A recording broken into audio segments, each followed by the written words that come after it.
Ayan, so papasok na tayo after 3 hours mula Montalban to Sagupaan Farm. Yan, so dito na tayo ngayon sa Sagupaan Farm. Tagal na natin gustong makapunta dito at ngayon lang tayo napagbigyan. So tara, silipin natin. Ayan, so first time natin nakapunta dito sa Sagupaan Farm at kasama natin si Kuya Obet, isa sa handler dito ni Idol Patrick Antonio. Ayan, so lilibutin natin yung farm ni Idol Patrick Antonio dito sa sa may suplang.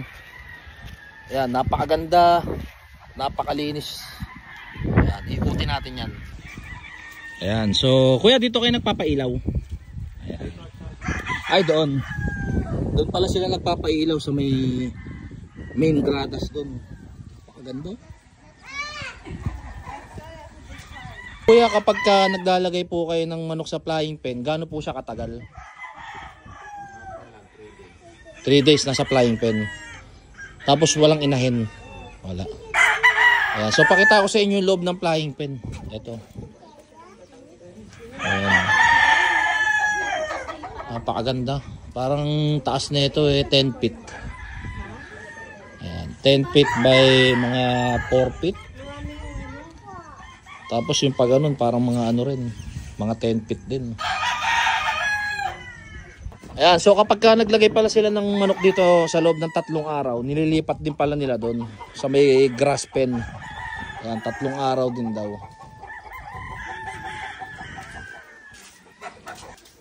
Ayan, nandito yung mga pakaskasan. Ayan, dito naman daw kapag nandito yung manok sa pakaskasan, maximum of 5 minutes. Kasi syempre kapag in-over mo, muscle bound. Heavy duty talaga yung mga pakaskasan nila dito. Tapos pagkatas dito sa may flying pen na to, nililipat nila dito sa may flying pen din pero nasa damo. Ayan, so kung mapapansin nyo, wala nang manok. Kaninong manukan nyo, kuya? AJ. Ah, okay. So yun pala yung manukan ni AEJ, oh. Ayun. Yun. Ito hanggang dito kay Idol PA pa. Tapos ayun kay AEJ.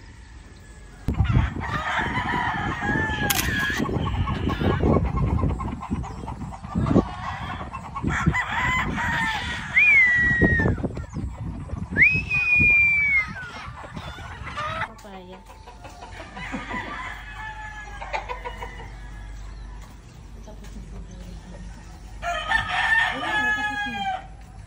Dito na yan. Dito na pumunta. Dito na kayo. Oo nga, no? Ito ang tinatawag na kapalong. Ibig sabihin yung dumigiri. 3 strikes ng gire, you're out. Parang baseball. Ay, papalugunin na yun, kuya. Oo, doon ka na sa mga side. Pero papahingin muna, baka namin matanggal pa rin, di ba? Kasi dito sa ating Sagupaan seminar schooling, tinuturo din naman natin kung paano ating style namin para matanggal yung paggigiri. Yeah, so matututunan nyo yan, mag-enroll na kayo dito, mga Tanungin inaanak. nyo siya, may bayan. Oo. Alam niya eh. Hindi ko muna sasabihin sa inyo, mga inaanak, mag-enroll na kayo. Ayan. Hindi pa walang biro. Gaya na sabi ko kanila Ninong Art dito, kay Pare Art is they were very surprised na napakasimple lang ng mga paraan na ginagawa namin dito. Yung mga na ipapasa sa akin ng ama ko, na alam din namin lahat. Ito, it's just talagang nasa tao talaga. Tama.